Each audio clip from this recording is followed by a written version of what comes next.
So I'm getting ready to create some more VisionOS content for y'all.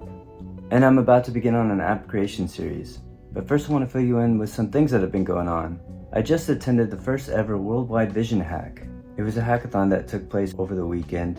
I joined a team here in Austin and have a lot to talk about. The entries were amazing and I want to do a summary of what I saw and experienced. So look forward for a video on that.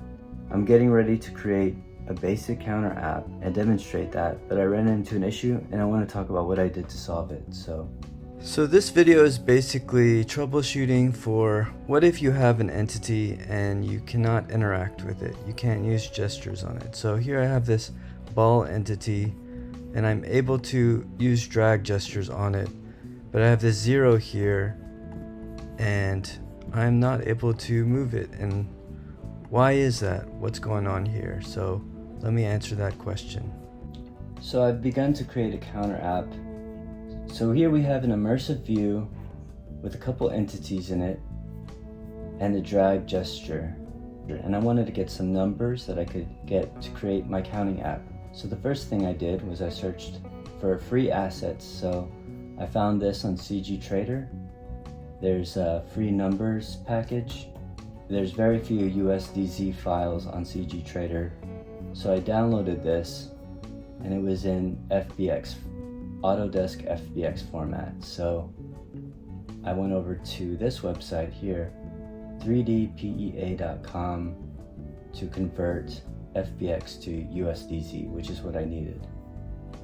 From there you drag your USDZ files into your RealityKit content, sources, RealityKit content, and then just drag it into this RealityKit content folder right here. So I already have them loaded here, so I'm not going to do that right now. And here we have our immersive view. The first thing I did was I added a floor here, and then I added a 0 object here. My 0 object was not responding to my gesture, so I added a dice here to compare the two.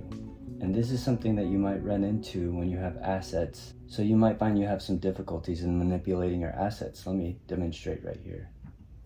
So here I've got my simulator running, and you can see that I can grab the ball all I want, but I can't grab the 0. So how to troubleshoot that? Well, it has to do with the hierarchy of your asset. So your 3D asset, they're all different, and they all have children, and they all have children of children, and they all have a hierarchy, and you're looking for a certain part of this asset in order to manipulate it. So let me demonstrate. So the first thing is, I'm going to load 0 model with a try08 entity named 0, because that's what our file is called, 0.usdz, in RealityKit content bundle, because it's in RealityKit content here. Never mind, I changed it to 0. So we're going to print 0, we're going to take a look at our object. So we printed 0, and here we have 0 is the entity. It has one child. That child has a transform and a synchronization component. And the thing we're looking for here is model component, and that's all the way down here. One of those children has another child, and that child has another child, and that child has another child, and so on. So how are you going to find the component that is manipulatable, able to be manipulated? So that would be the model entity right here, and it has a name, G0. So what we're going to do, I'm going to call this 0 model, and you could do this old-fashioned way and put 0 model.children, so on and so on, .first, .children, and then keep going until you find this model entity. But we're going to actually do it the easy way, which is findEntity, using this method called findEntity. So we're going to let 0 equal 0 model.findEntity named G0, which is what it's called. And then after that, we have several methods: 0.scale, 0.position, 0.generateCollisionShapes, 0.components.set InputTargetComponent, and 0.components PhysicsBody.self.init PhysicsBodyComponent, and then some mass properties: default, generate friction here, mode dynamic, and 0.components PhysicsMotionComponent.self equals .init. So let's see if physics starts to work on this model component now that we found the model component.